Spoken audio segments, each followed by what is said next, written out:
are very, very happy to be here at St. Joseph's Hospital in Wayne. My name is John Bartlett. I'm the director of the Passaic County Freeholder Board.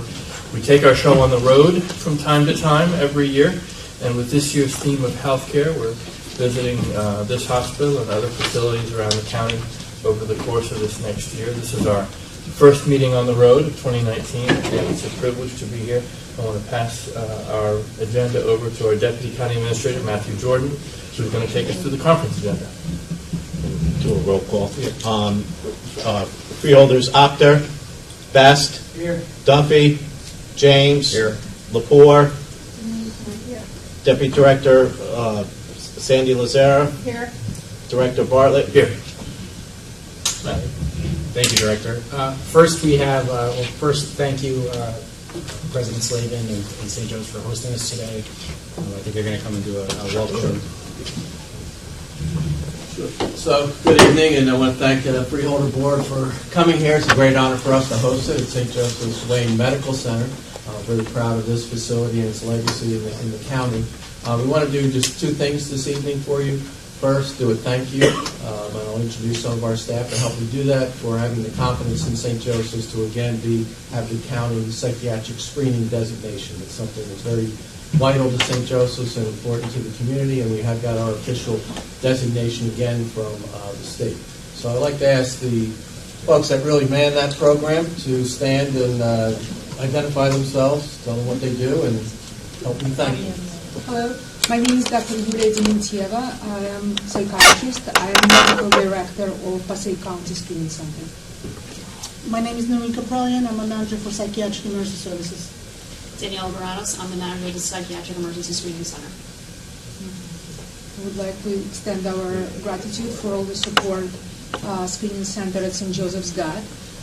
We realize that the trust always comes with great expectations, and we're fully committed to expanding the services, improving the services to the community of Passaic County. It's a unique county in many ways. We realize that. We feel at home at Passaic County, and we're open to any questions, suggestions, and remarks. Looking forward.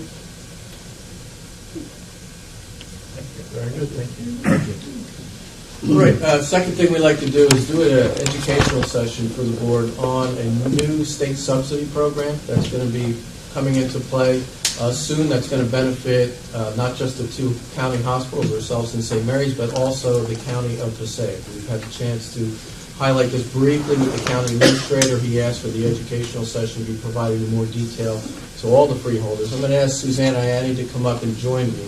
I want to make a note in the beginning that both hospitals are participating in this. St. Mary's, unfortunately, could not be here tonight. They're fully supportive of it. They have a big corporate meeting of their ownership at the facility this afternoon, this evening. But Ed Condit sends his regards, and we'll be working closely with St. Mary's, and again, they're in support of it.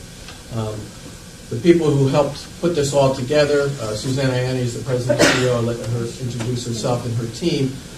She's the CEO of what's called the Hospital Alliance of New Jersey. That's a member association that St. Joseph's and St. Mary's belongs to, and they represent all the safety net hospitals in the state. They've been doing this for 30-plus years, doing it top-notch, and always provide excellent advice, particularly as it relates to state and federal funding initiatives. So they are the experts in this.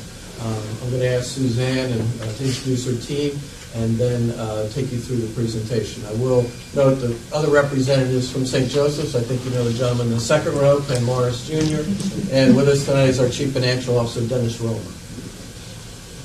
Suzanne?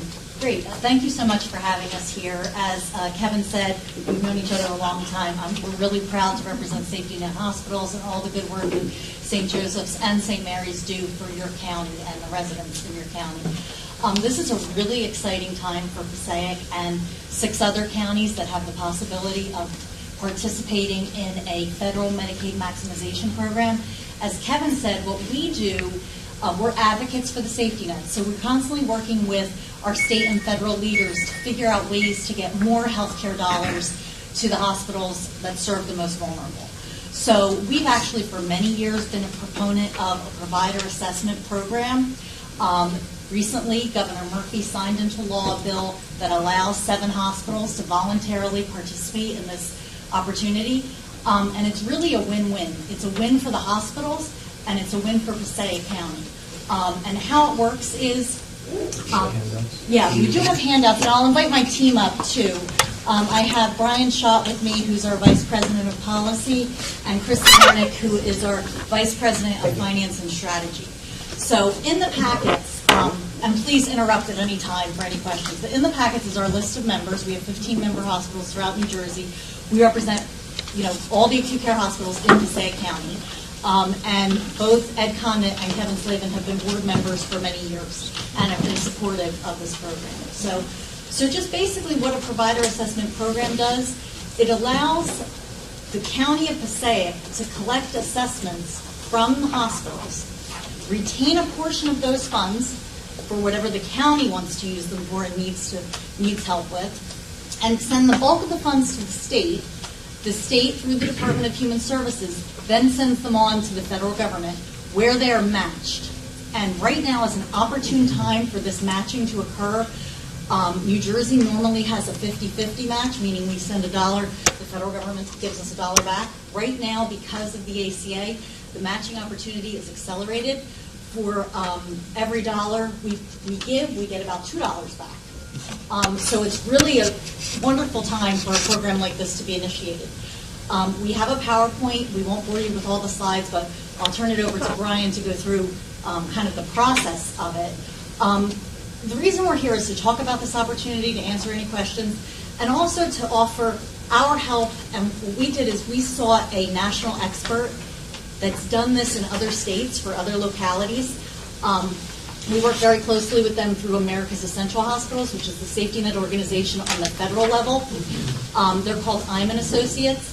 And if you are interested in working with them, they can kind of cover this soup to nuts to make it very easy for the county. Yes, Freehold. You keep saying safety net hospitals, and I'm not sure everybody understands what that is. Sure. So safety net hospitals, the bulk of their care is to help those that are low-income, uninsured patients. So this is a Medicaid program, and Medicaid in New Jersey has been expanded.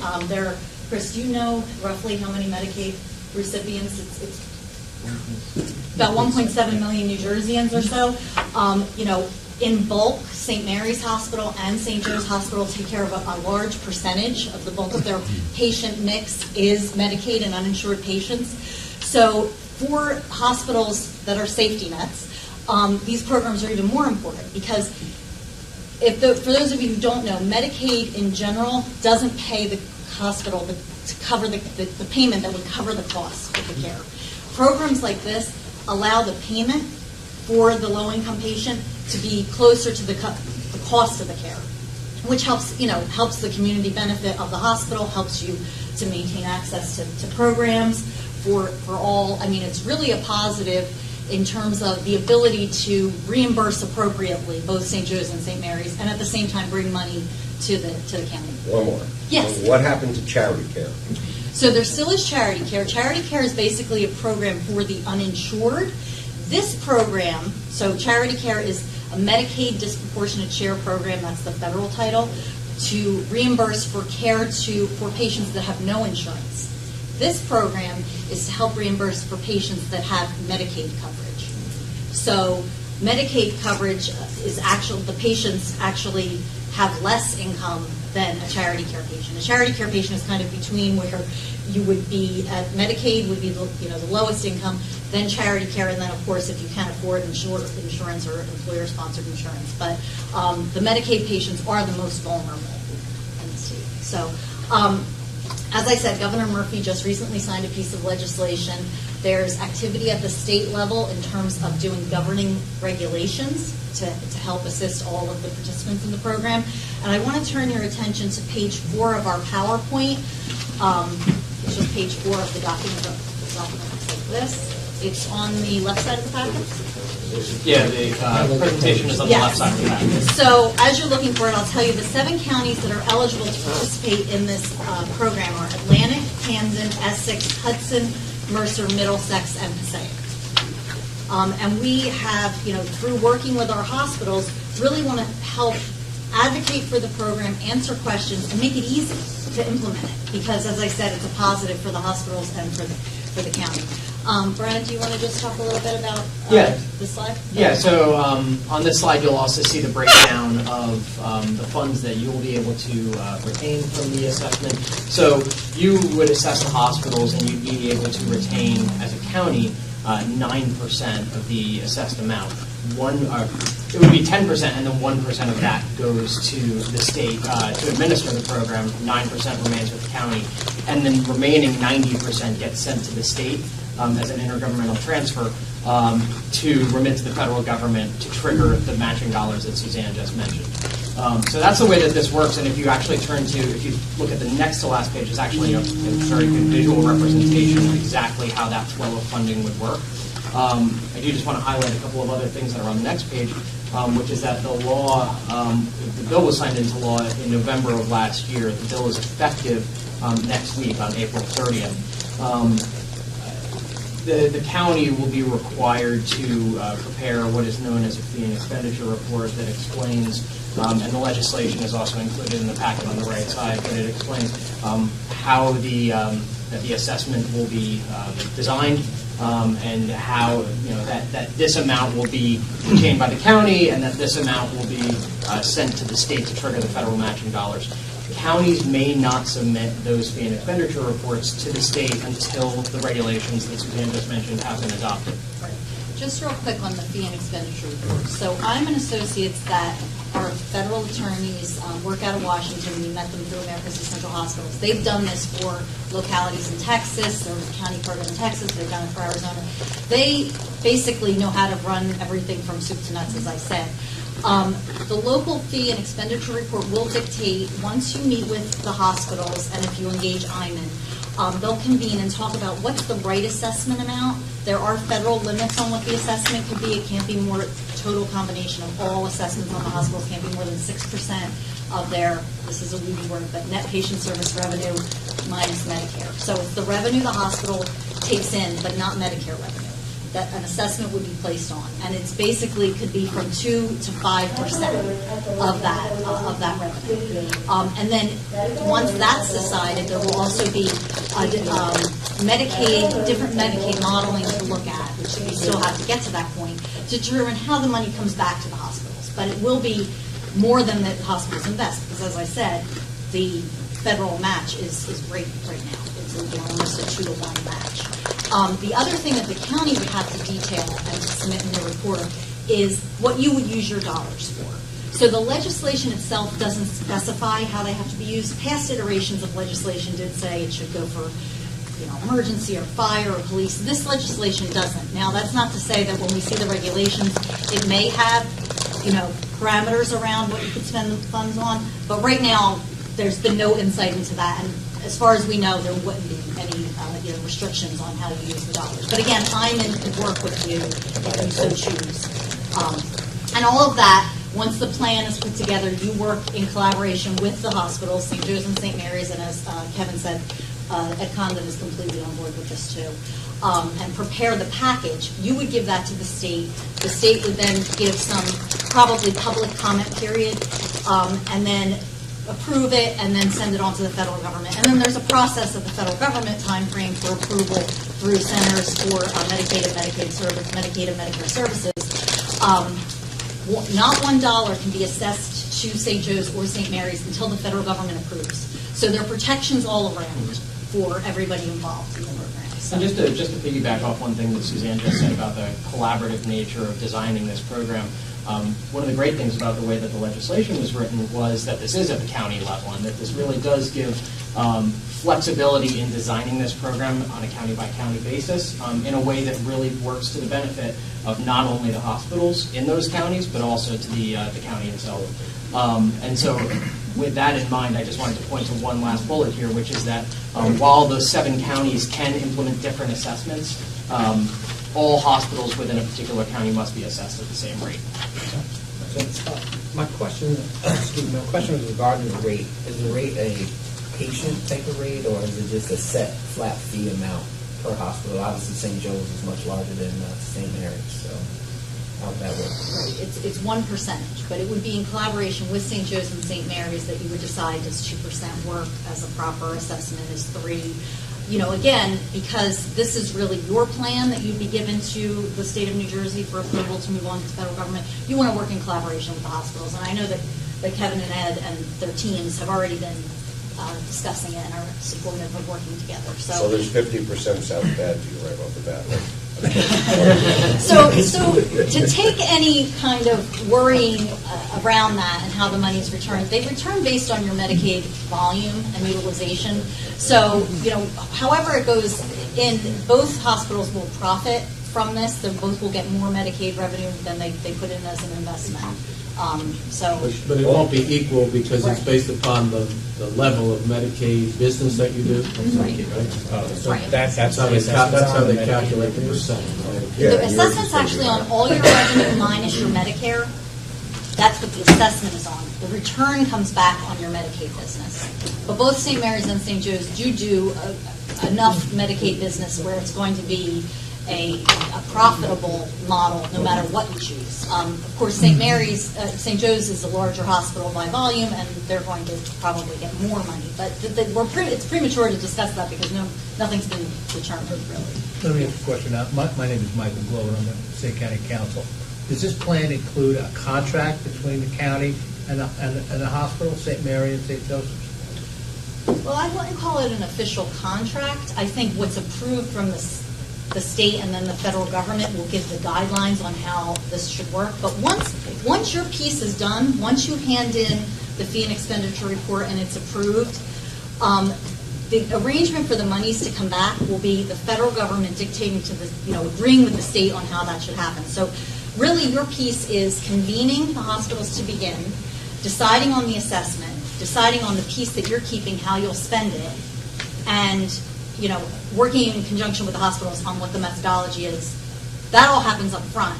After that, once approval happens, everything happens through the state and through the Medicaid MCOs. So let me see just so I understand how this would flow, because I have this thing together when time Yes, comes. of course. That once the assessment was approved, all right, you would then pay whatever the assessment was agreed to the county, Yes. either on a monthly basis, quarterly basis, whatever would be arranged or set forth in the plan. Yes. All right, and then the money would be submitted to the feds, and you would eventually get back, as you said, 2 for 1. Is that correct? Is that how it would work? There would be no formal arrangements You between would the hospital have to and the pass a county. local ordinance. And I think that's the formal arrangement. The local ordinance would say the agreed upon assessment and timing of the assessment. That would be the approval of the plan. Is that correct? Can I ask one more question? Of All course. Medicaid in New Jersey, or probably everywhere, is managed care, correct? I know it is For for the most nursing part, homes. yes, For the yes. most part. So So are hospitals as well as nursing homes all managed care? This is a managed care program, this right? is it only affects St. Joe's and St. Mary's. It doesn't affect the nursing homes in Passaic County. And if your question is, does the money flow back through the MCOs? Yes, it would, but it would be dictated in the language that the contracts that the MCOs have with the state. So the state would direct, Horizon MCO pay this much, AmeriHealth pay this much. It wouldn't be up to the MCOs to determine payments. It would already be dictated in their contracts. I have 2 questions about the projections, future-looking assessment of this. First of all, we're talking about a revenue source for both the hospital and the county. We all like to plan future years, future decades. Is there an end date to this proposed arrangement, or is there an end date to the increased federal match of Medicaid funds that we should be aware of in setting this assessment or relying on it as we're budgeting future years? So the legislation is a 5-year pilot. By the time everything gets off the ground, there'll probably be 4 years left. Now, based on experience in other states, once pilots happen, they're usually extended. The sunset dates are extended. But for right now, you could estimate that it would be at least a 4-year pilot. Your question about will the matching rate go away? The federal government could do lots of different things, but if that did happen, I think the program, and correct me if I'm wrong, Chris, because you've been involved with CMS approvals, if the foundation of the program changes because the matching rate isn't there anymore, then the program would not continue. Yeah. Would that impact the rest of the country as well? Sure. right? Right. So there'd be pretty big outcry. across the- Yeah, I mean, That there's. would want to put that in the plan, regulation. though, correct? That would, since we're not going to have a contract, you would put that in the plan, correct? You'd want us to put something in our plan that says, if the law or the federal government decided that the assessment program, the matching program would change, we have the right to back out, correct? I would think so, yeah. So, and I, Because remember, I asked you about there wouldn't be an agreement Right. between the county and the hospital. right. All right? But if that was to happen, let's say 2 years down the road, the administration says, well, we can't do this anymore, or we're changing, or Right. the ACA becomes illegal, which is now in the Right. Fifth Circuit's Court of Appeal. All right? That could all go out the window.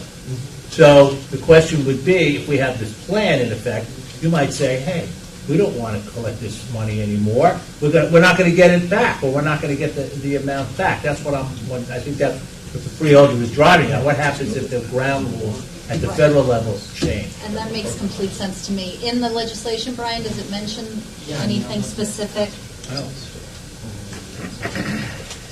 I don't think that's addressed. It's not, I read it. We'd have to research that. It doesn't, Yeah. no, it doesn't, the reason I asked that, because it doesn't say that. Doesn't specifically say, but I think it's a very good point and something that if you were to engage with Lyman, I'm sure that they've come across in other states that they've helped.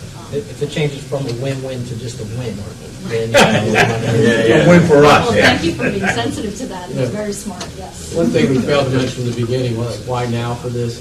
This has been, first of all, around the country for many, many years. Most states do it much better than New Jersey. New Jersey, at the state level, has not had a philosophy to pursue these type of matching programs very aggressively. This particular legislation was tried in the prior administration in Trenton, and the governor refused to sign it for different reasons. So, it just gets us closer to a better Medicaid reimbursement. I think right now we get less than 70 cents on the dollar reimbursed for Medicaid services. So to look at it, we're getting closer to 100 cents by doing this. Good. Well, to quote Freeholder Best, let's hope this is and stays a win-win. Yes. But we know that as it evolves, as with anything, and Lord knows there's few things as complicated as medical finance, we will continue to collaborate between the medical center and the county to look out for public health and patient care here in Passaic County. So unless there was something else that was part of your presentation. Our cards are in the packets. Feel free to reach out to us. There's also more material, so if you have further questions, feel free to email us or follow up.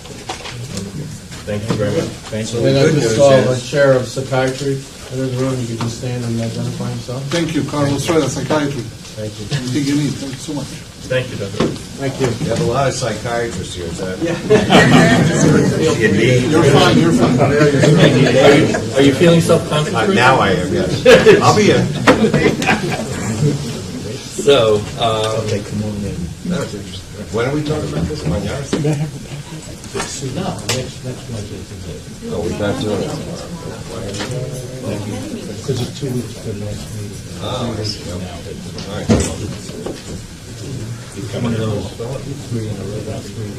I got you. Thank you so much, Mr. Morris. This was really Okay, trying to make myself useful. We're not fighting this time. Yes. Thank you. very nice. Well, very, very interesting program. And obviously, as your questions indicated, Michael, we're going to need to figure out how best to do this. But Thank you. I think it's a great opportunity. I'm looking forward to talking with Dr. Gungil, our Director of Health, about some of the best ways in which Passaic County can leverage a program like this to look out for folks here. Have that ready by Wednesday, Mike.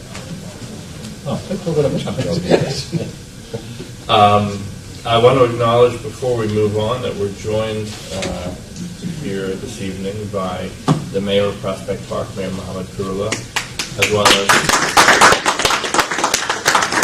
Councilman Ala Matari of Prospect Park. Are we close? Is this closer than 401 Grand Street for you guys? Is that I'm Yeah. just kidding. I'm just kidding. Straight sound. It's certainly closer for me. My regular Starbucks is the one right across the street. So, I'd be happy as a clam if we could meet here every time. But I know we're about to move on to the next part of the administrative I think report. we're just waiting for Freeholder Octor. I just saw him through the window coming in. so- Okay, very good. So I know that he wanted to be here for our next presentation, which we are looking forward to. Should we go over the late starters while we wait? Sure, if you want. There are two. Would you read them to us?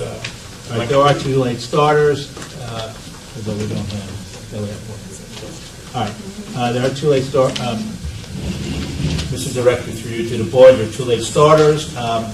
What we are calling our R48 is a resolution authorizing the Passaic County Prosecutor's Office to apply for funding for a project entitled County Office of Victim Witness Advocacy, which we do every year. And the other resolution, which we have titled K49, is a resolution authorizing Passaic County Health Officer to execute a memorandum of understanding with the Hackensack Meridian Medical Center for collaborating to provide free medical screenings, research, and public health education regarding cancer prevention and treatment programs. Very good. Do any fielders have questions on either of those or on anything in the consent agenda? I do want to add, Mr. Director, that resolution is the one that I held back at the last meeting because there are a couple of bugs in it. We've worked them all out, and that just today, and that's why it's on as a late starter today. And that was K49? Yes. Great. Thank you very much. Well, with No need for executive session. okay, thank you very much. That was my next question. Whether we need executive session or don't. With Fielder Proctor now joining us, I want to proceed next to. Yes. Am I taking your job? You are. Please. No problem. Director, we have, as you said, Prospect Park Mayor Mohammed Kurula and the councilman. If you both want to come up, we have a proclamation recognizing April as Arab American Heritage Month in the County of Passaic. Director, I think you're. Would you like to join me presenting it? Mayor, how are you? Good to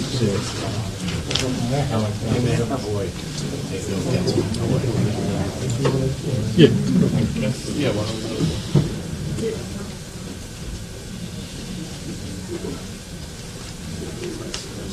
Just movable if you want.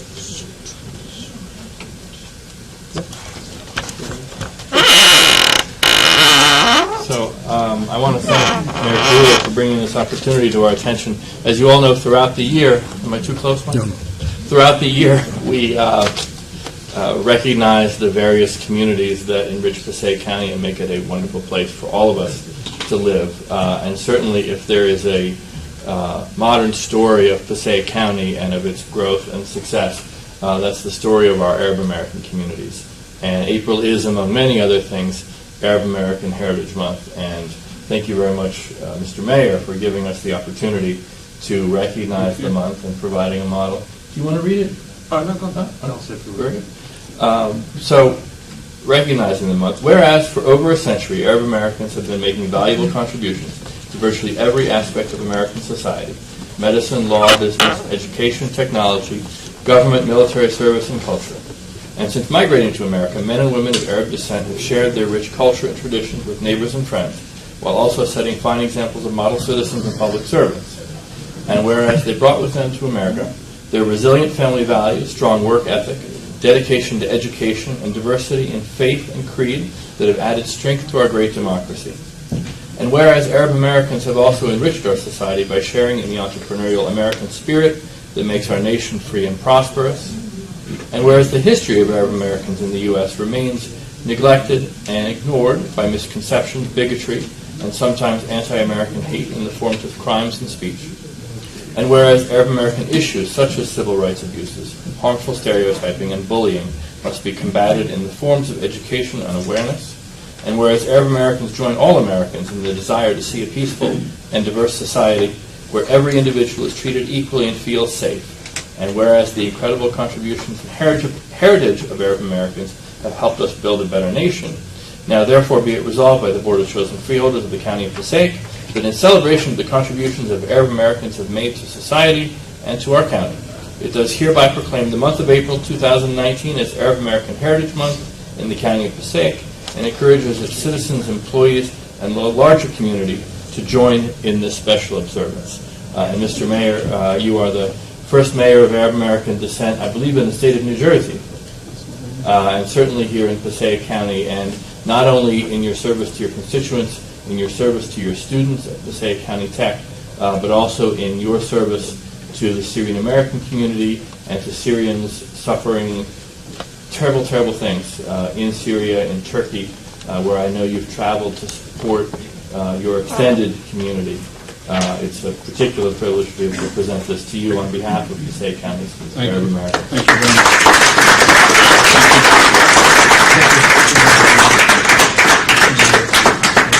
Well, I just want to congratulate the mayor and thank you for bringing this to our attention. We are very honored and lucky to live in such a diverse county within such a diverse state.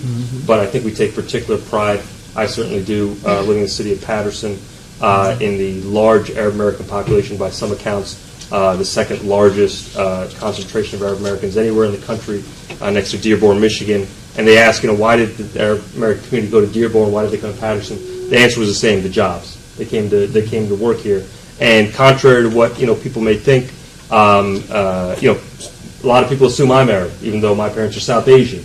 But Arab Americans have been here for a long time. They've been in the United States for a long, long time, in Passaic County for a long time. A lot of folks who you might not know have Arab American roots that go back to their families in Syria and Lebanon and throughout. And one thing that people don't know is that, or often make the assumption of, all Arab Americans aren't Muslim. Many are Christian, many are Muslim or otherwise. So they come from different backgrounds and different faiths. And so we are greatly honored to celebrate that with you, Mr. Mayor, Councilman. And I'd invite you to please come up and say a few words. You want to say something? I'm very blessed and honored to be here. I just want to thank all the freeholders and the clerk. Thank you very much for honoring us, and I feel very humbled. Thank you. I don't want to give my back to anyone. So first of all, let me start by thanking the Freeholder Director and the Freeholder Board. Thank you, Your Honors, for acknowledging April as Arab American Heritage Month. It is recognized by the state as such, and on a federal level as well. What's very ironic to me is this very hospital, which was back then Wayne General Hospital, was the first place where I started volunteering when I came here as a young immigrant. So I came in 1991. I believe I started in 1993 as a volunteer. Did over 300 hours of volunteer time before I was employed by this hospital as well, and continued working here for a very long time. And that was part of my integration in society process. But I want to thank, I'm blessed, and I think many people who come from the Middle East count our blessings, because we come from a place where that is ruled by dictators, or where the opportunities are not as abundant as they are here. So we're obviously blessed. We thank you for this. We thank you for the recognition. Not only are you recognizing the contributions, but you're combating bigotry and hate with this recognition as well. So thank you very much.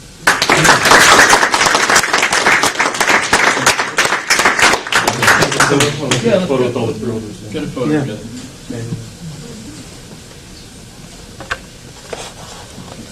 Can someone help?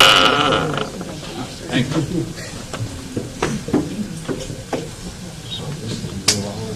Oh my God! That's amazing. That's part of your story. I have great memories here, man. I didn't even know that's what the security guys were calling.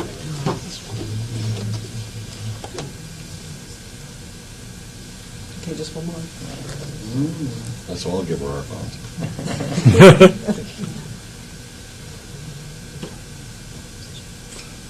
Very nice. All right, thank you. Thank you. Thank you, guys. That's nice shot. Thank you very much. Sorry, I didn't know that. Take care, guys.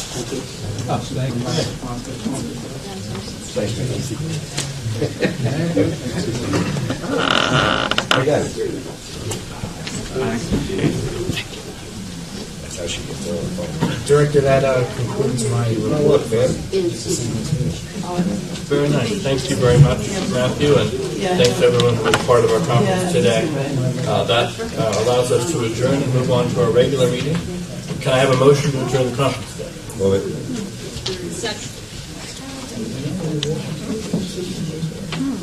Freeholders, Apter. Yes. Best. James. Yes. Lepore. Yes. Deputy Director Lazare. Yes. Director Bartlett. Yes. And that brings us to the regular meeting of the Passaic County Board of Chosen Freeholders for April 23rd, 2019. Lou, would you start us off with the Open Public Meetings Law and roll call?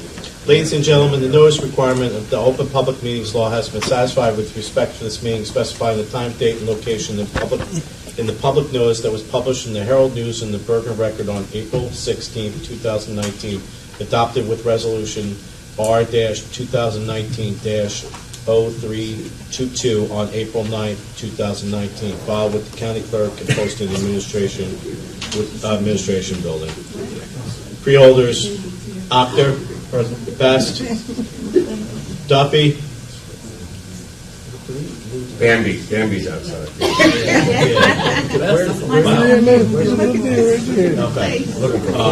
James. Here. Lepore. Deputy Director Lazare. Director Bartlett. Here. Please rise for the invocation, followed by the Pledge of Allegiance and a moment of silence.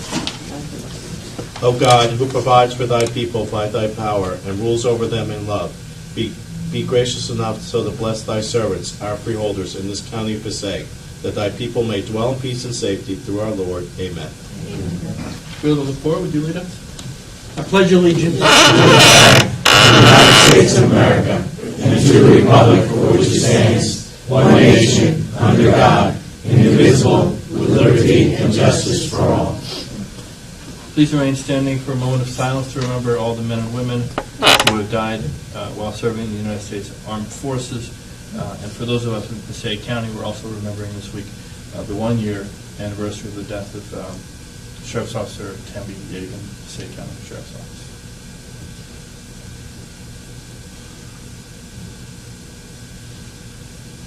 Thank you.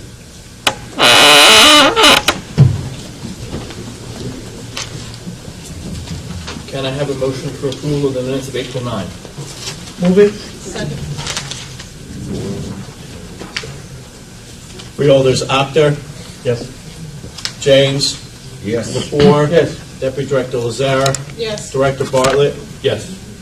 I have a motion for approval of proclamations. Move it.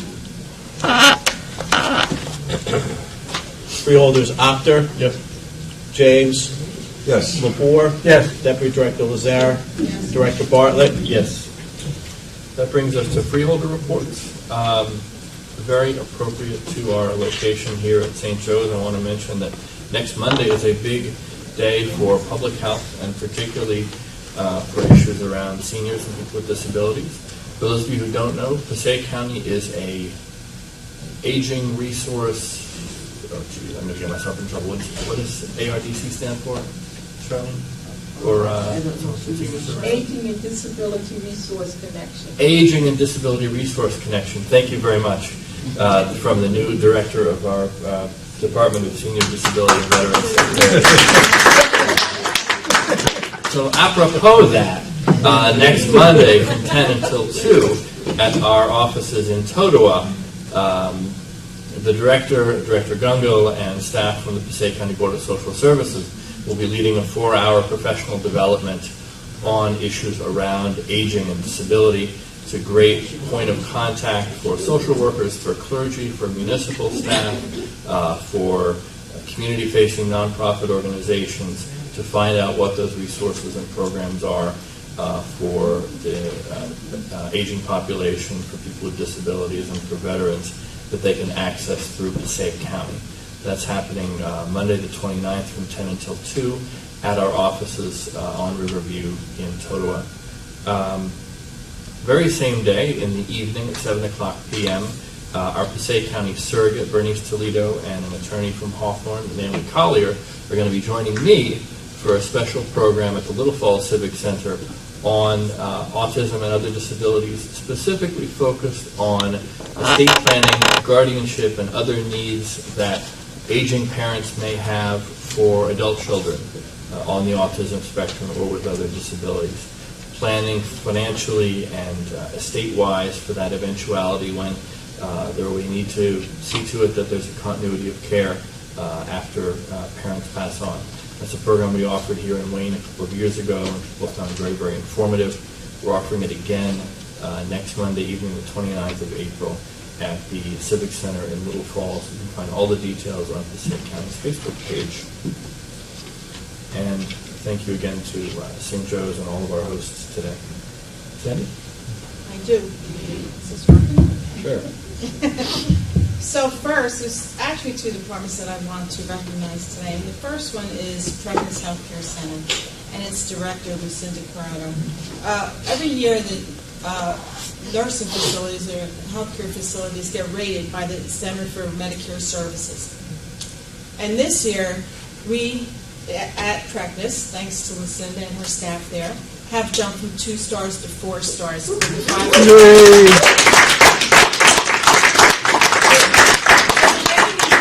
on 4 points, and the first one is health inspection, and it's quality measures, which means they look at the care of long-term and short-term stays at Pregnancy Hospital.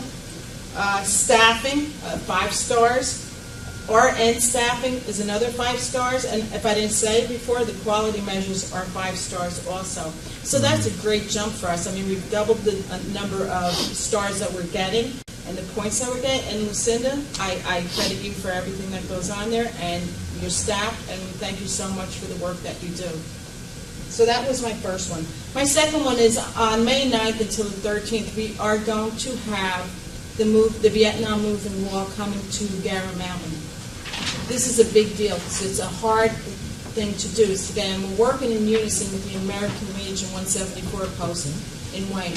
And I want to recognize Daryl Sparta from our Parks Department, who has been working diligently with the American Legion ourselves to make sure that when this wall comes up to Garra Mountain, it's everything it should be, because we are honoring the casualties and the soldiers that fought over in Vietnam. Passaic County had 82 casualties. When we put that wall up on the 9th, families are going to be invited, and John Harris from our Veterans Department is reaching out to the families of the casualties from Passaic County to invite them. It's a big honor for them to help put the wall up, especially the wall that has the name of their loved one on it. So it's going to be a wonderful program. We are going to have an opening ceremony on Thursday night at 6 o'clock up by the Great Lawn. And then we're going to have another ceremony on Saturday morning. It's a dedication ceremony. So you are invited to come. It's a wonderful project that we're working on. And I thank Lou Imhoff, who's at every meeting, always right there. I mean, it's great. We're all working together. So I just want to let you know that it'll be from May 9th to May 13th. Terrific. Thank you from your side. Good or best? Bruce? Happy Easter. Happy Easter and Passover. Did that pass? Nope. Just so you know, we're making a change to our administrative code. That doesn't happen very often, but if you look at your packet, it's number 10 on our resolutions. We are going to be taking and putting Camp Hope administratively under our division, making a division under Parks and Recreation. So as you heard Sandy talk about Daryl Sparta, they are up there anyway, doing a lot of the work and keeping the grounds trimmed and everything else. So it makes sense to put it under our Parks Department. It'll be greatly, we hope that it's more utilized by people. It does not alter the fact that there's going to be there's still going to be a Camp Hope Commission. It just administratively puts it under Mr. Sparta, who's done a great job in all of our parks. So I give you a lot of credit. We're kind of excited about it. I think it's going to, increase the usage of Camp Hope for more people than use it now. So thanks for supporting that when you do it. Wonderful. Thank you, Bruce. While we're on Thank you, Camp Hope. Director. Oops, sorry, go ahead. Sorry, real quick, while we're on Camp Hope, can we give a I special knew- shout out to I Karen knew you'd have Cisco? something to say eventually. And so Karen's been with the county for, since I was a kid, attending Camp Hope, we're going to put it that way. We've been doing a wonderful job there. It's amazing. Every time I go up there, I get memories. They all come rushing back of actually running into the nurse's office after dislocating my shoulder and things like that. But it is a great experience. And when you look at how far it's come just over the last several years with the new partnerships that Ms. Cisco was able to form with private vendors and philanthropists throughout the county, I think she's done an amazing job, and she's leaving a great legacy behind. So I know you're not ready to leave yet, but you are leaving a tremendous legacy, so thank you. Thank you again.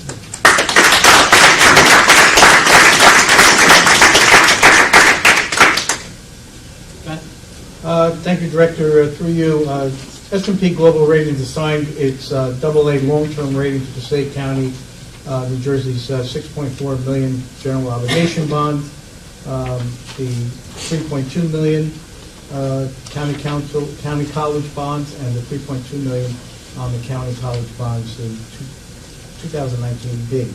I'll try to make this abbreviated here. At the same time, they affirmed our AA rating on the county's GO bonds outstanding and guarantee bonds issued by the Passaic County Improvement Authority. We also affirmed the SP 1+ short-term rating on the county's outstanding GO bonding anticipation notes, or bands, guaranteed bands issued by the Improvement Authority. The outlook, where applicable, is stable. And again, it's offering the rationale for their AA long-term rating.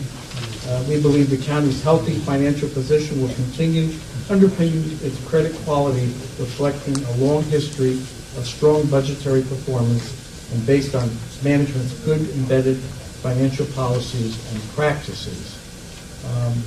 Strong economy, we consider the county economy strong. Passaic County continues to support expansion of replacement of its manufacturing base, particularly its food manufacturing, and it encourages growth in the healthcare industry. We view the county's management as strong with good financial policies and practice. You're going to see throughout this few points here that the recurring word is strong when it comes to the county's practices. It maintains the county maintains a 5-year financial plan and assumes multiple straight-line projections. It maintains a formal 5-year capital improvement plan, which identifies projects as well as its financing sources. Passaic County budgetary performance is strong. Passaic County adopted a 2019 budget without increasing its tax levy. Passaic County budgetary flexibility is strong. The county has also proactively increased reserve to manage volatile expense line items, including maintenance of significant reserves for workmen's compensation, health benefits, and liability insurance. In our opinion, Passaic County's liquidity is very strong, with total government available cash at 23.2% of general fund expenditures. In our view, the county has strong access to external liquidity if necessary. Again, key word there over and over again is strong. The outlook, the stable outlook, reflects our view that Passaic County's growing reserves and consistently strong budgetary performance, led by a strong management team's efforts to conservatively budget revenue and expenses. We do not expect a change to the rating within the next 2-year outlook period. If the county's economy continues to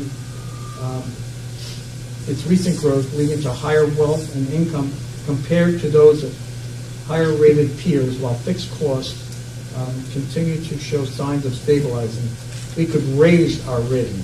Likewise, the county's reserve continues to grow, and it sustained multiple years of very strong financial flexibility. We can also raise our rating. So I just thought it was noteworthy to go read into the record Standard & Poor's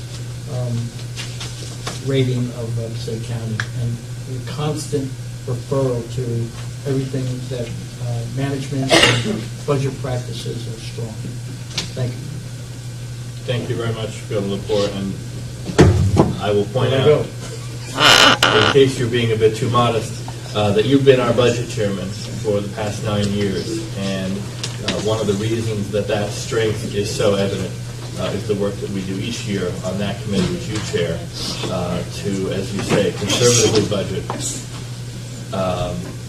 for a future where as Senator Ford says, we're in a position to maintain and improve our position, and that enables us to do everything that we do much more economically for the people, which is how twice in the last 3 years we've been able to not increase the county tax levy. And Director, through you, I'd be remiss not to also acknowledge the work of my colleagues on this board, the administrative staff of the county, and the department heads who work day in and day out in order to ensure that the county is on a sound footing and that we will continue to get good ratings by the rating authorities. Thank you. Very well said. Thank you.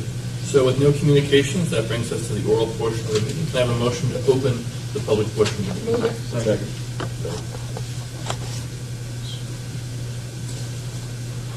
Freeholders, Actor. Yes. Best. Yes. James. Yes. Lepore. Yes. Deputy Director Lazare. Yes. Director Bartlett. Yes. This begins the portion of the meeting where the public can comment. The microphone is here in front of us. Please approach it. State your name and address for the record. You'll have 3 minutes, and just so you know, anything you say will be part of the public record of tonight's meeting. Seeing no one, I make a motion to close public portion. Second. Yeah, wait, Oh, you have somebody? You got to be quick. Sorry. That was quick.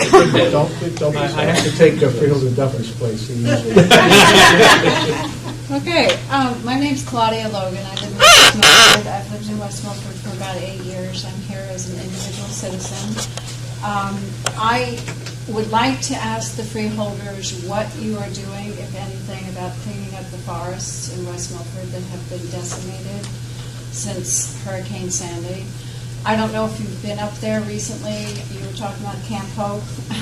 I don't know anyone who has a pleasant memory of a dislocated shoulder, but I'll accept it since I've done mine a few times. But at any rate, I've prepared some points about what might be going on in this forest. The forests all around that are state land and Passaic County land are dying. Probably thousands of trees are dying. It's a very high tree mortality rate, and you can see it everywhere. And I almost cry every time I drive down Union Valley Road now because it looks like a bomb hit it. I mean, it was bad enough when Sandy hit, but it gets worse with every single hurricane. I mean, not hurricane, but storm. Every high wind takes down many, many more trees. So I took some pictures this morning. I don't know if you want to pass them around. This is just 1/1000th of what's going on. Now, if we were to get into some of the environmental things, as you know, West Milford's about 81 square miles. I don't know if you're aware, but 1 acre of trees puts out oxygen for 2.6 tons of carbon dioxide. We have 81 square miles. That 81 square miles is sort of like the rainforest in the Amazon. It's taking care of the air in New Jersey, except that it's dying. So I'm just asking about whether it's possible to do anything about it. Thank you very much. Afterward, we'll address you after. Okay. After everyone gets Okay. Oh, Joanne's going to take the rest of mine. Give us all 3 minutes. Yeah, she gets her own 3 minutes. Okay, Hey, thank Joanne. you. Thank you very much for allowing us to talk. My name is Joanne Blum, and I also live in West Milford, and I am also a member of the Economic Development. I'm the chair, but I'm not speaking from that. I'm speaking as a citizen of West Milford. Okay? What Claudia just said, if you ever have the opportunity to go along Union Valley Road and you see these trees, there is no sideway. To me, it looks like it's kind of dangerous. It's not safe. In case we have an electrical storm, we could have a fire because some of the lumber, the way it's piled up, and we have a volunteer fire company. It doesn't look nice coming into West Milford at all on Union Valley Road.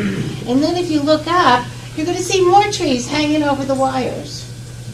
And they're not cut. And if you do cut anything down, they just leave it. They don't even take it more into the woods a little bit to make it safe. So that's what I have to say. And then there's two other things from West Milford. One of them is a sidewalk we've been asking for since 2016. I don't know if you're aware of it, but we wanted to have the sidewalk from ShopRite going over to Bearfort, and we have sent letters, and I know our mayor has spoken about this also.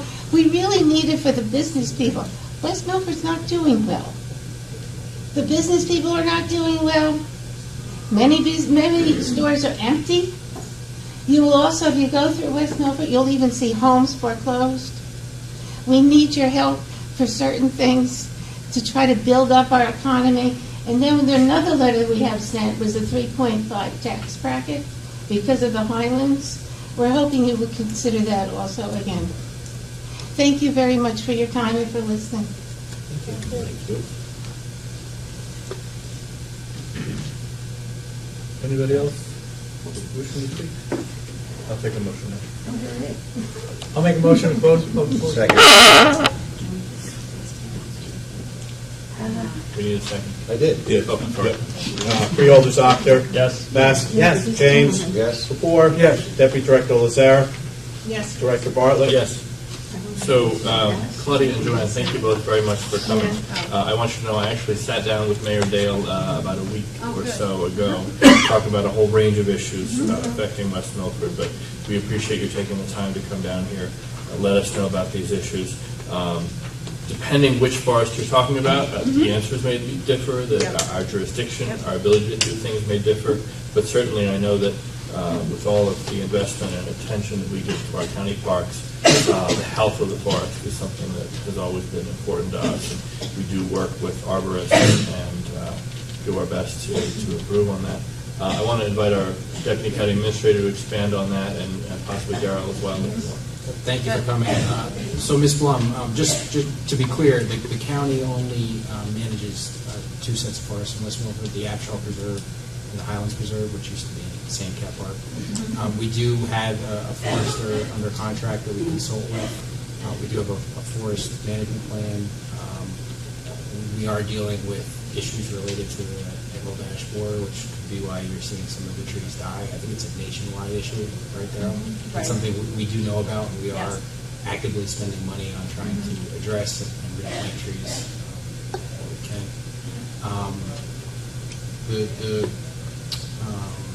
Ms. Logan, you talked about trees in the right of way. I do know we have crews that go out and trim, and there could be utility crews too that trim. Right. But if there are issues, and you're saying just on Union Valley Road where there's actually Not just Union Valley Road, LaRue Road, Crossroad, Macapin Road, and others. my road supervisor is in the back. Oh, okay. If you could just give him a list of the roads of where there is debris, and we'll make sure that the right of way gets cleaned up if there's any debris.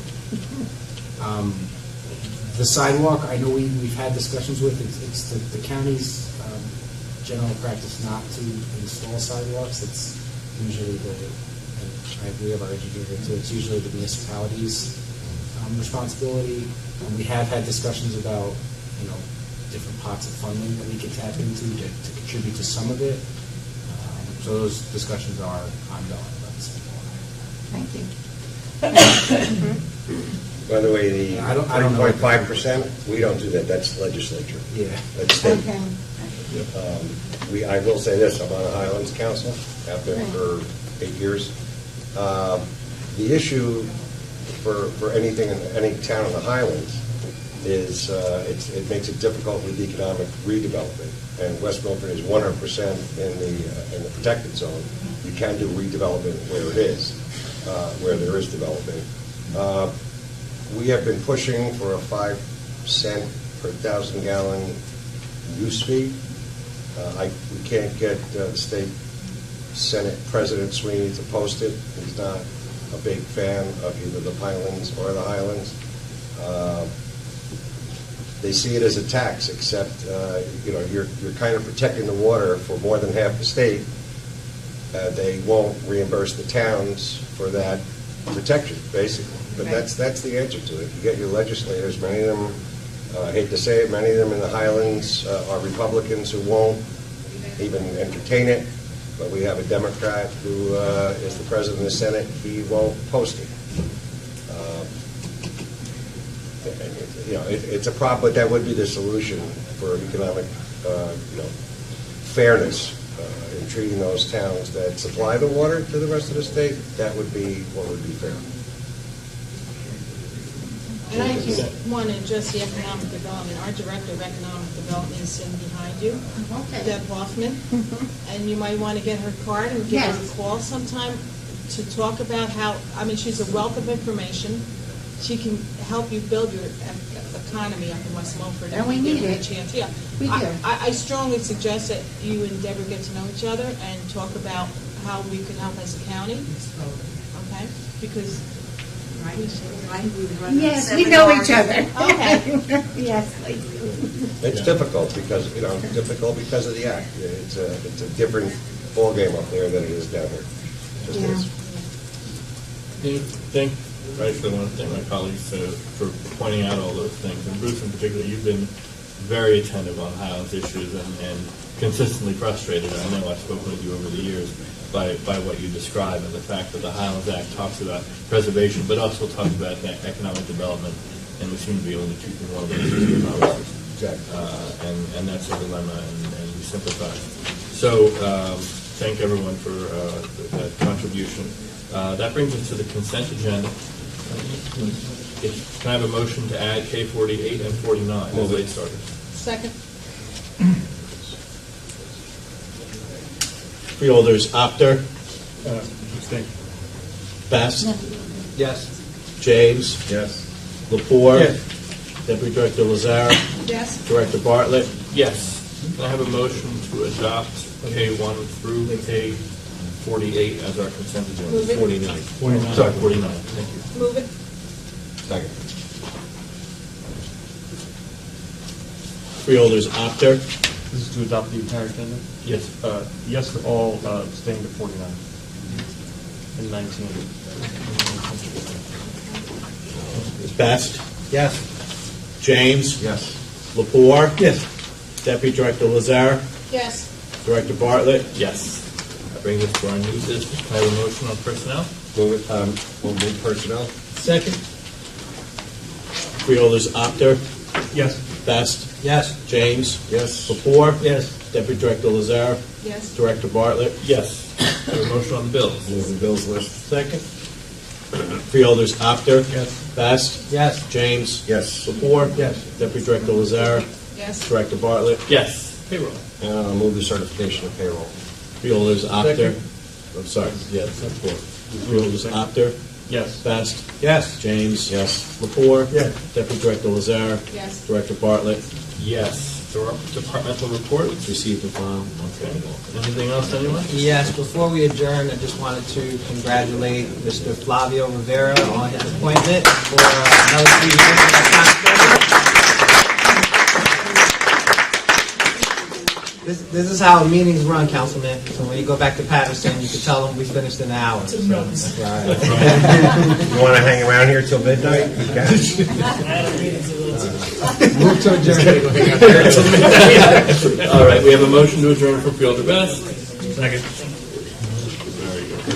Freeholders, Apter. Yes. Best. Yes. James. Yes. Lepore. Yes. Deputy Director Lazare. Yes. Director Bartlett. Yes, thank you all very much. Have a great evening.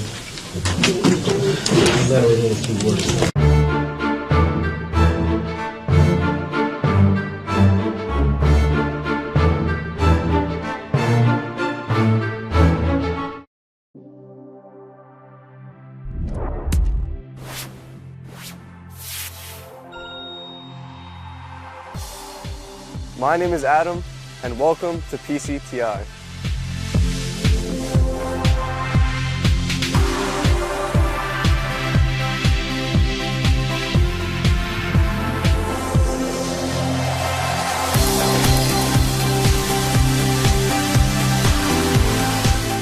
Join us as we take you inside PCTI, where you become the architect of your own education.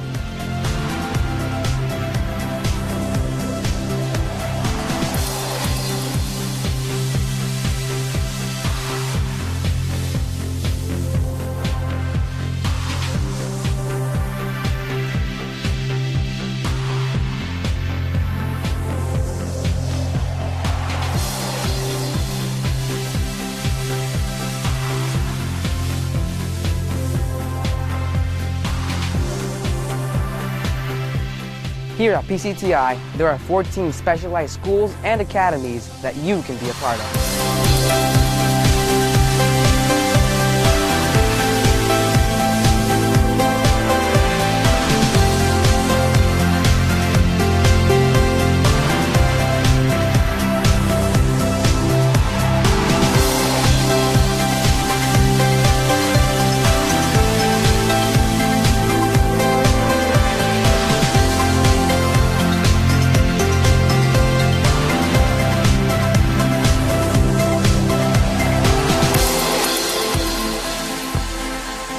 PCTI really guided me towards my future.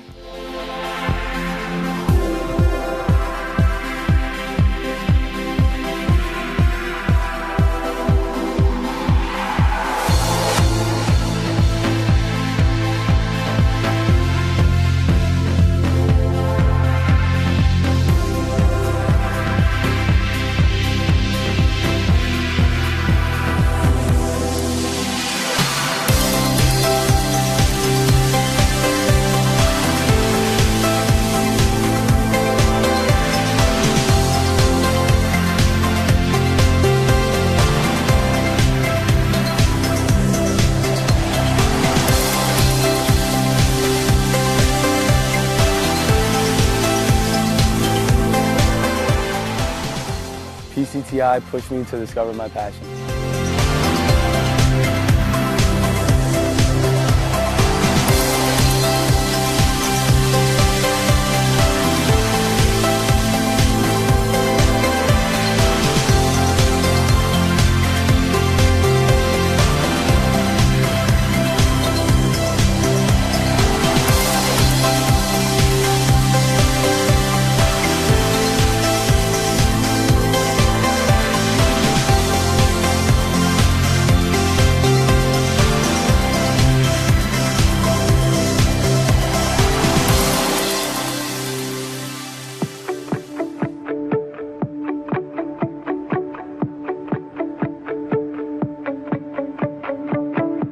It's a school unlike any other, where learning has no limits. PCTI has added the brand new state-of-the-art STEM Academy.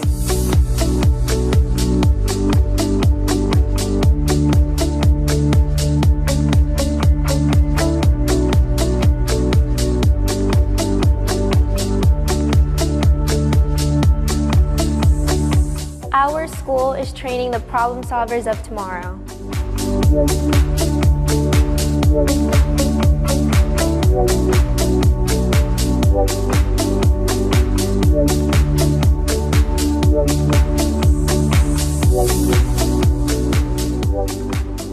At PCTI, academics are taught by top instructors, including many challenging AP and honor courses.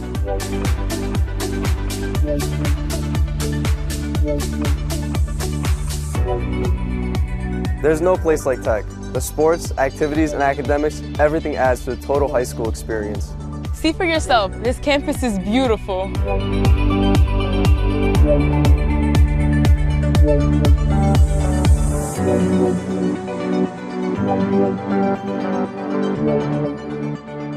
At PCTI, we're changing lives and designing our futures together. I'm graduating PCTI with 15 college credits. PCTI really guided me towards my future. Discover your passion. I know what I want to study in college. I plan to be a physician assistant.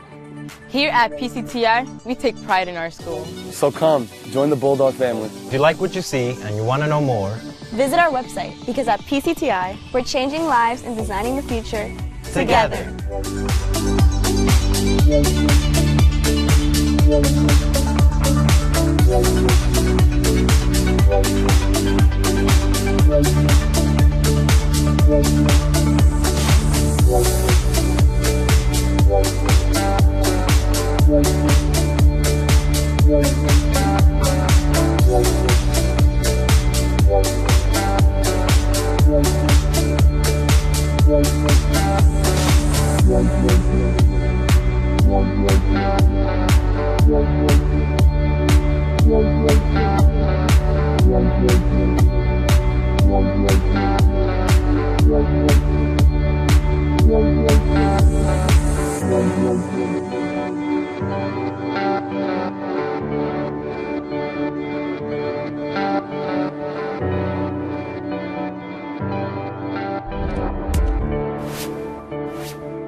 This is the story of a boy who didn't talk for a long time. The boy liked things to always be the same. Any changes would scare and upset him. The unknown was an unfriendly place. The boy was very sensitive to lights and sounds. So he built secret hiding places where they couldn't get in. The boy didn't like looking people in the eye. He wasn't trying to be mean, it just made him feel uncomfortable. Sometimes he would flap his arms again and again. One day I found out I have something called autism. My family got me help. Slowly, I found my voice and learned all the ways I could live with it better. Early intervention can make a lifetime of difference. Learn the signs at autismspeaks.org.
See that small shape behind your stomach?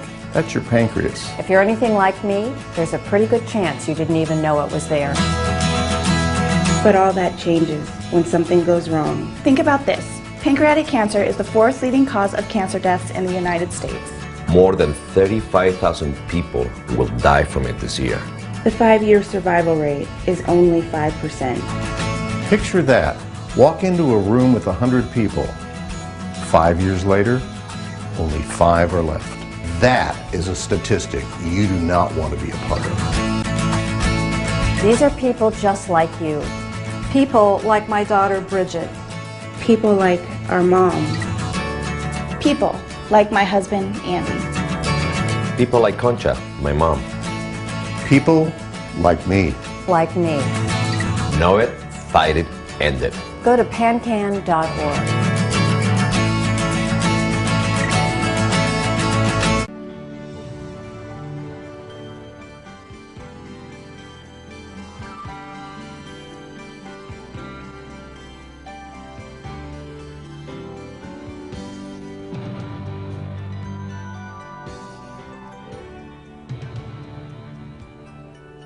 16 miles west of New York City lies Paterson, New Jersey, a city of 150,000 inhabitants living within about 9 square miles. That makes it one of the most densely populated cities in the United States. Small cities like Paterson are home to about 31 million Americans. Water is the primary reason why most major cities locate where they do. Boston, New York, Philadelphia, Charleston, New Orleans, San Francisco, St. Louis, Pittsburgh, and Kansas City are just a few American examples of this worldwide phenomenon. Most have been port cities of trade and commerce since their founding. Paterson is at once typical yet unique. is not a port city, and manufacturing, not trade and commerce, have been its mainstay. Instead of a river, lake, or ocean harbor as reason for its strategic location, Patterson is where it is because of these, the Great Falls.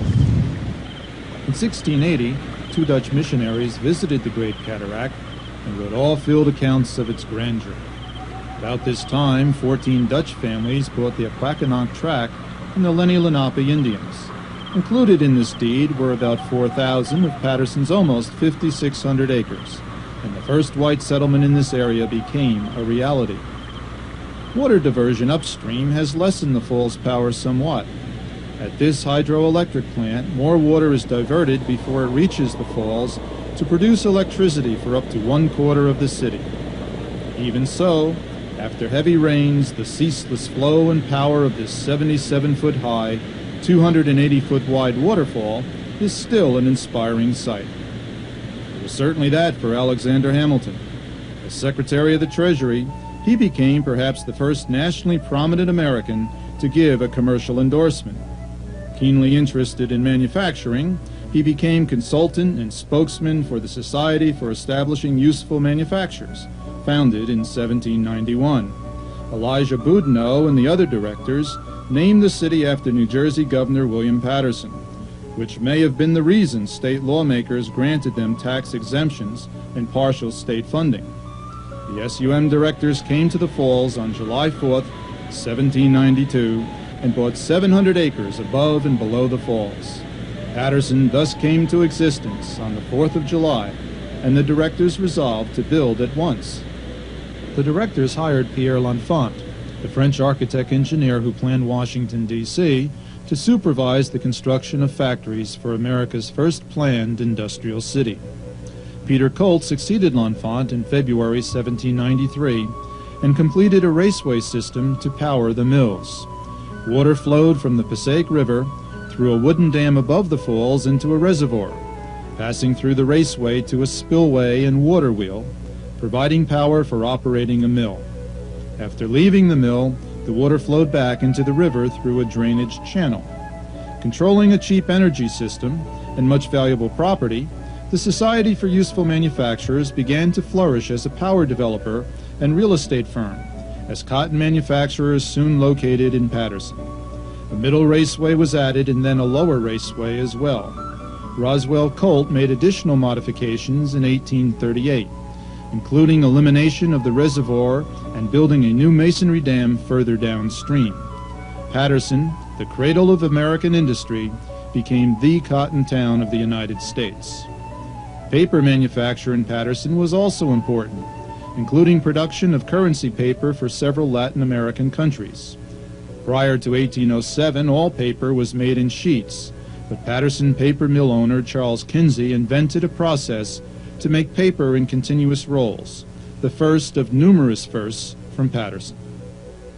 In 1831, the 102-mile Morris Canal opened, linking the factories to the Pennsylvania coal fields, as a new energy source powered the Industrial Revolution. A year later, the first of eventually 5 railroad lines linked the city with regional markets for its finished products. In 1835, Sam Colt patented his revolver, and in this gun mill on Van Houten Street, manufacturing began of his Peacemaker, known as the gun that won the West. About 4,500 Patterson Colts were produced. In 1837, another industry was born in Patterson with the production of the Sandusky. Throughout the rest of the 19th century, 4 great Patterson locomotive works, Rogers, Grant, Swinburne, and Danforth Cook, produced 9,000 locomotives and 3,000 steam snowplows. Used throughout the North, Central, and South American countries, these locomotives also played an important role in the nation's westward expansion. When the Golden Spike linked the eastern and western portions of the Transcontinental Railroad in 1869, the 2 steam locomotives at the scene were both products of Patterson. Engine number 299, standing outside the Patterson Museum, saw extensive duty in the Panama Canal, first hauling construction materials and then freight and passengers for half a century. In the mid-19th century, favorable federal tariff laws brought a boom to silk manufacturing. This industry took root in Patterson, just as its cotton textile industry moved out to New England. From 17 small silk factories in 1860, the industry grew to over 300 silk factories and dye shops by 1910, employing over 30,000 workers. Now receiving almost two-thirds of all the world's silk for manufacture, the Paterson area had overtaken France, calling itself the Lyon of America. In fact, it was the silk city of the world. The city attracted skilled textile workers from Europe and the Middle East, who worked as spinners, warpers, weavers, operatives, dyers, and loom fixers.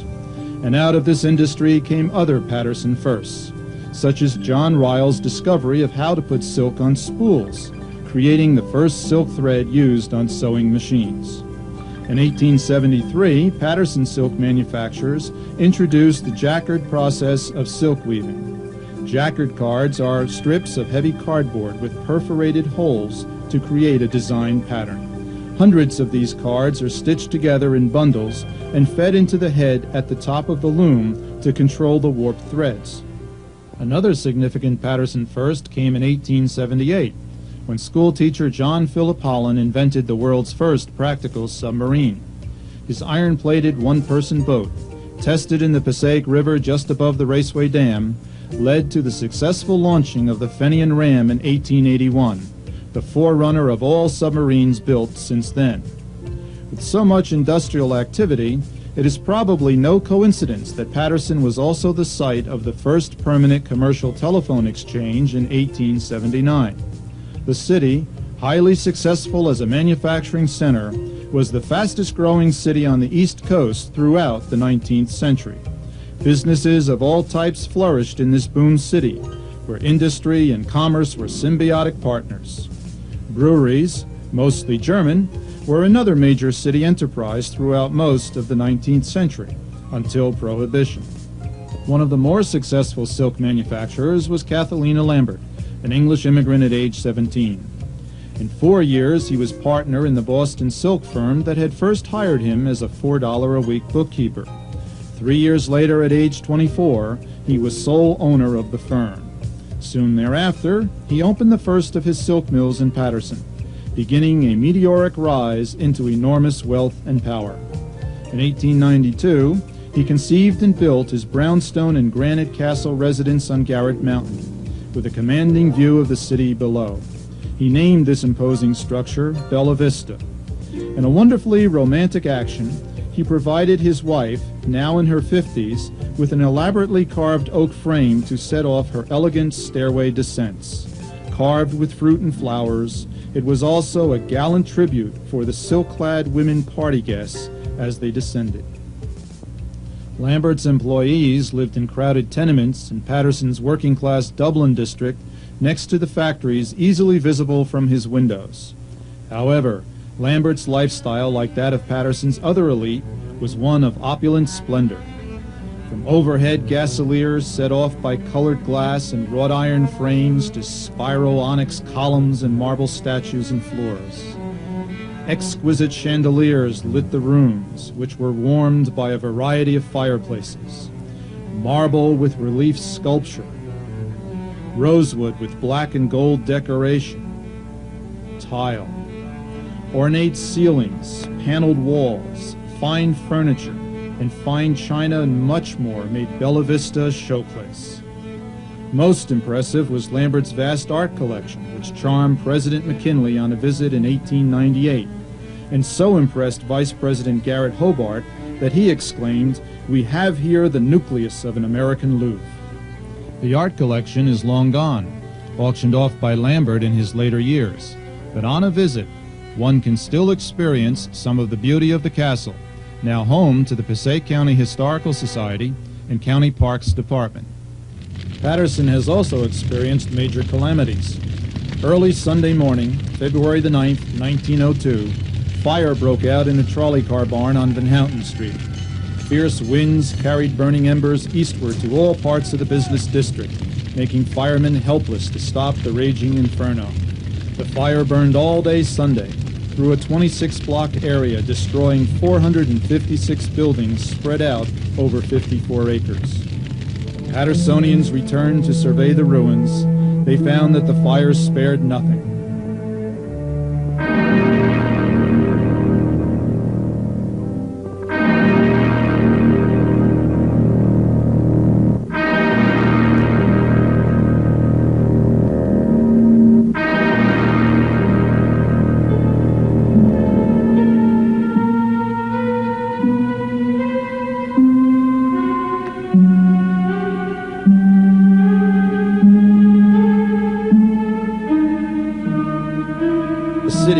Dealt a devastating blow.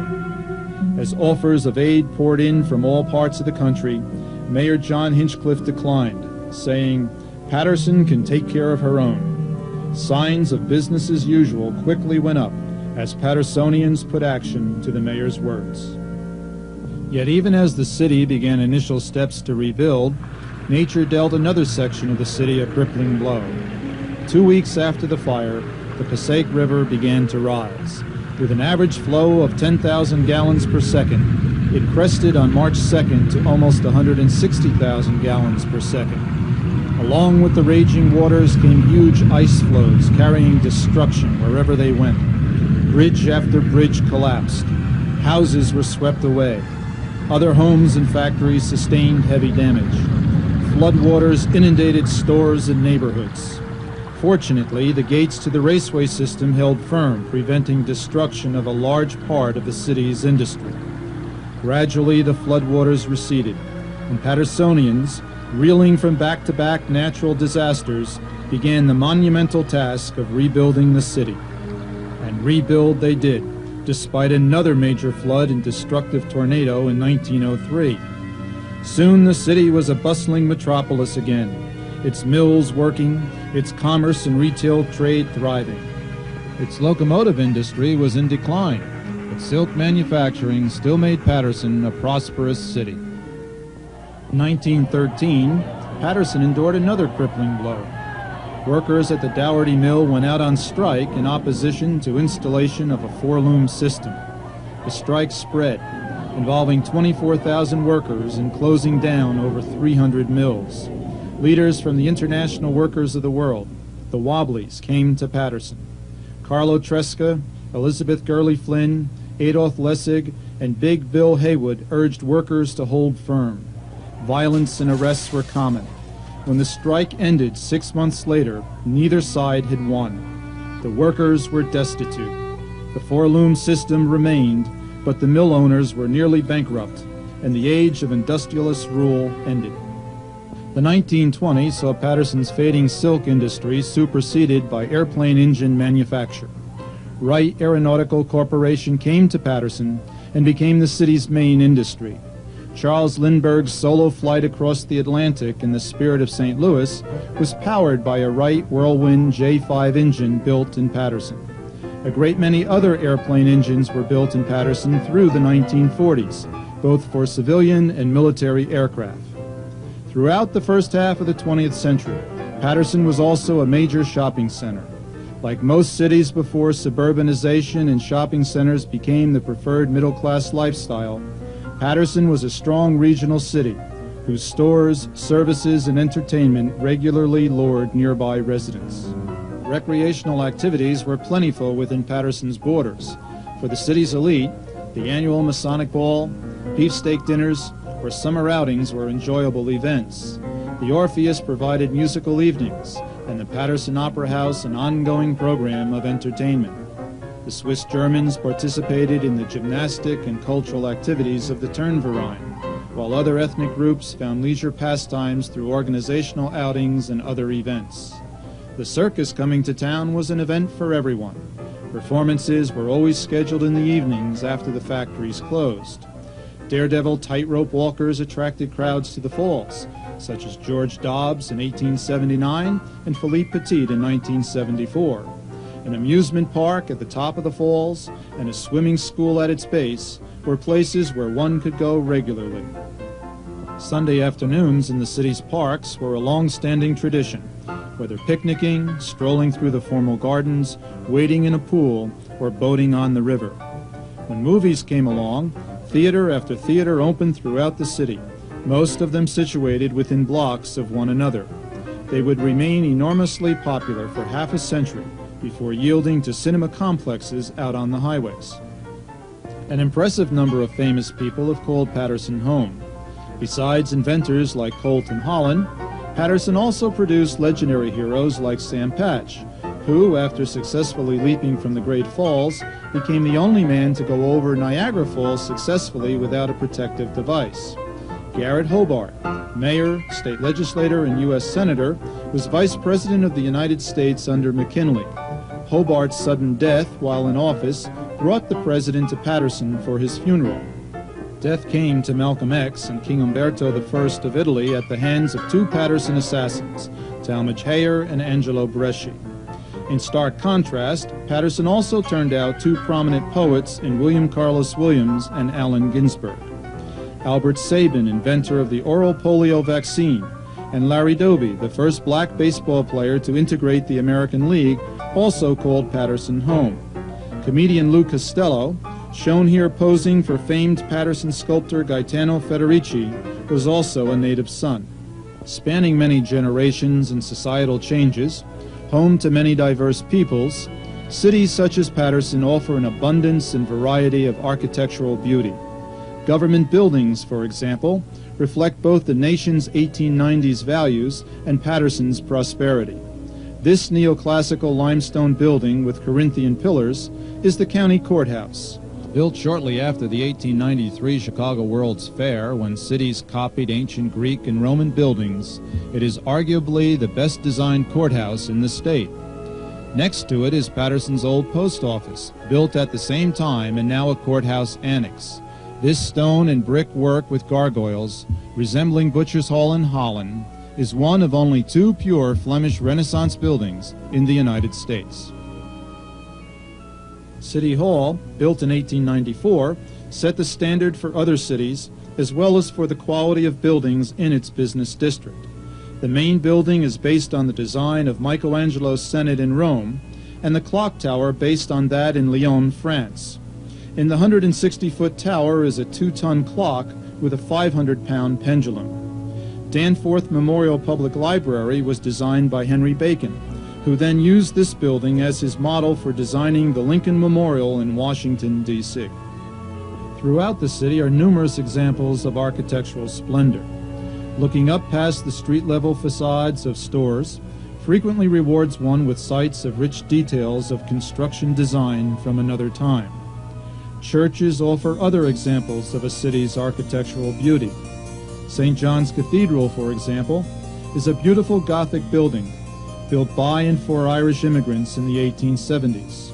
Its spaciousness and impressive medieval decor provoke awe among first-time visitors, surprised at finding such grandeur and beauty within a small, gritty city. The interior of another Catholic church, St. Michael's, offers beautiful testimony to its role as a spiritual center for Italian immigrants. Renaissance-style paintings on the ceiling and walls give the sanctuary a strong sense of its congregation's heritage. In contrast, the simple elegance of First Presbyterian Church belies the fact that many of the city's elite worshipped here since its founding in 1804, including numerous mill owners, 5 mayors, a governor and U.S. Attorney General, and a vice president. The stained glass windows in this 1852 structure are by Louis Comfort Tiffany, and include one rather different artistic rendering than what one might expect to find in a Presbyterian church. St. Paul's Episcopal Church, established in 1817, is now in this granite church built in 1895, modeled after Durham Cathedral in the British Isles. It contains 12 windows, 3 mosaics, and hymn books all commissioned by Louis Comfort Tiffany. Located in the city's east side section, this Anglican church once attracted as parishioners others of the city's elite living in nearby mansions. Churches have always been an important part of Paterson's history. The city attracted many diverse peoples and with them their religions: Baptist, Methodist Episcopal, Dutch Reformed, Congregationalist, Christian Scientist, Presbyterian, Jewish, Catholic, and others. With no skyscrapers to block one's view, the tall steeples and smokestacks created the image that was truly the personality of this city. From a distance, they towered over the cityscape, illustrating what was important here. The factories gave Patterson its economic strength, and the churches gave the people their spiritual strength. Looking at Patterson from atop Garrett Mountain near Lambert Castle, one can easily spot its natural and architectural landmarks.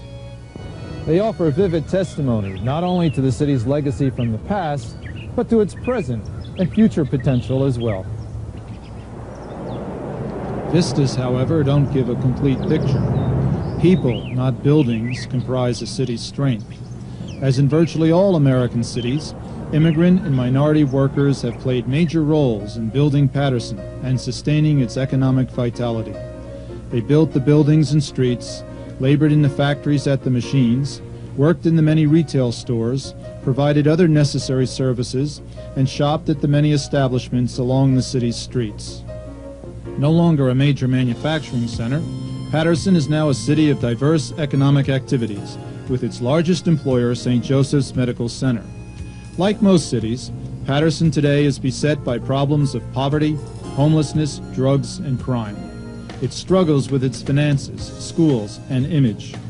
But there is a toughness about this city. Each time it has been knocked down, it has bounced back. Where shuttered stores marked its business district in the 1970s, thriving stores exist today.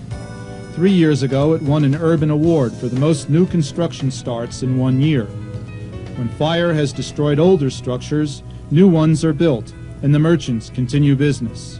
Old abandoned mills have been refurbished, their exteriors preserved, while inside they have become modern loft apartments, some of them specifically reserved for artists and musicians, creating a unique ambiance to the district. Others have become office buildings, residences, and schools.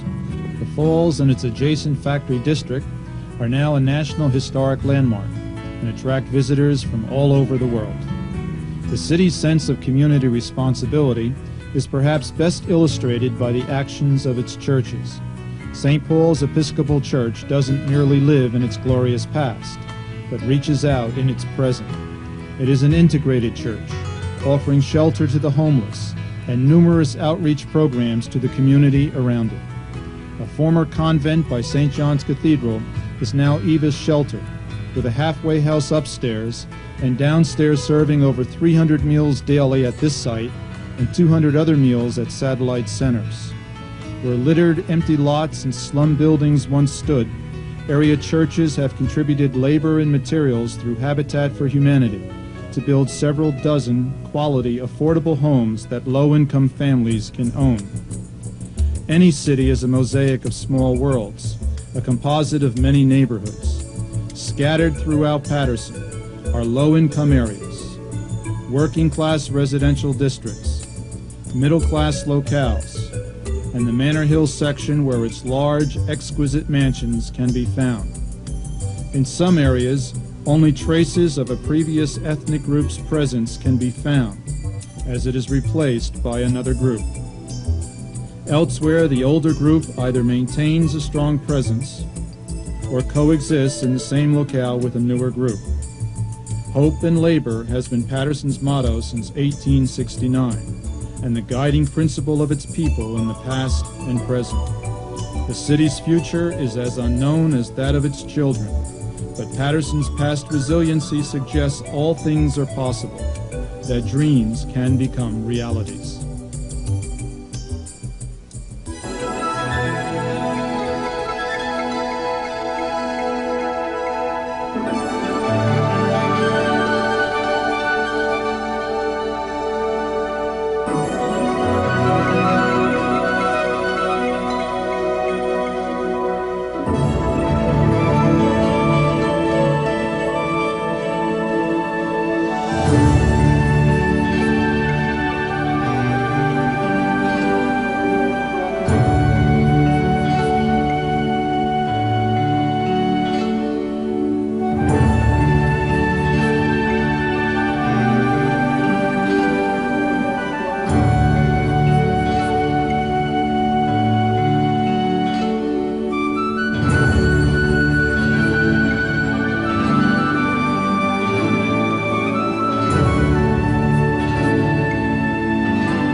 Passaic County is in the heart of North Jersey and on the pulse of the global film industry.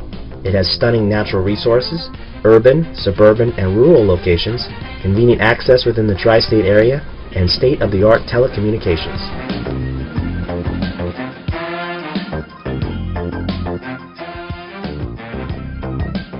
The Passaic County, New Jersey Film Commission was created in 2003 by the Passaic County Board of Chosen Freeholders to attract new productions, films, and TV commercials to the 16 communities that comprise the county.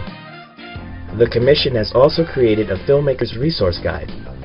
It allows location scouts, producers, and directors a snapshot of what Passaic County offers, as well as a list of local contacts throughout the county.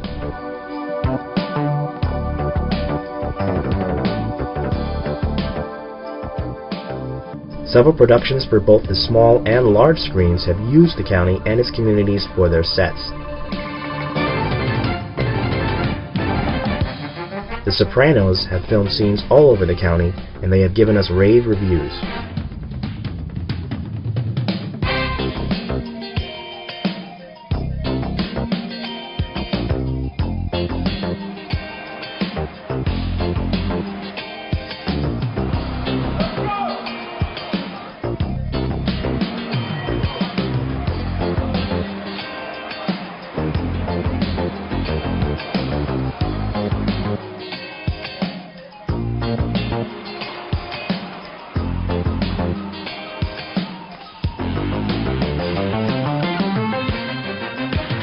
Many feature films have been shot in Passaic County communities.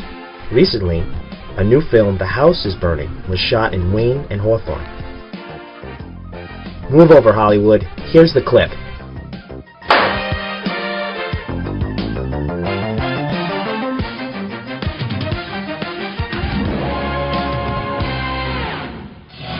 Even popular rock groups guided by their record labels have come to our county. This is footage of the band Armor Pursuit shot in Wayne for a video of their new song, The Truth About Heaven.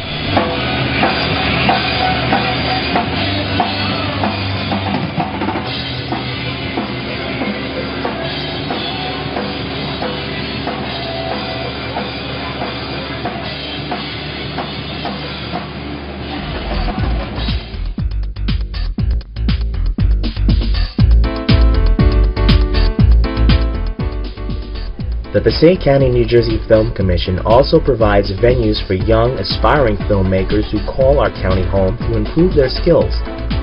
The Commission sponsors an annual film festival in April, at which cash prizes are awarded to the best high school and college filmmakers. It's such a privilege and an honor to be here today to welcome you all to our first film festival in Passaic County. I'm Deborah Hoffman. I'm Director of Economic Development for Passaic County, and our department runs the Film Commission, a very dedicated band of experts in the film industry. Participants get a chance to have their work viewed and critiqued by several industry professionals.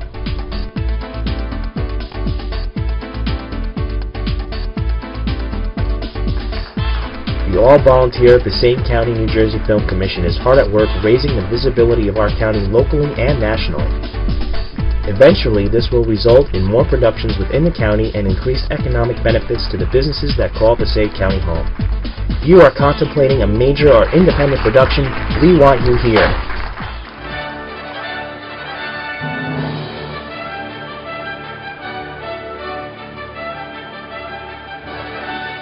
Are you a filmmaker looking for the perfect location? Then Passaic County is for you. Our county is home to 16 production-friendly municipalities that feature wonderful urban, suburban, and rural locations. Passaic County also has historical and cultural sites, botanical gardens, parklands, and castles. Easily reached and is 30 minutes from New York City. For more information, call the Passaic County Film Commission at 973-881-4427.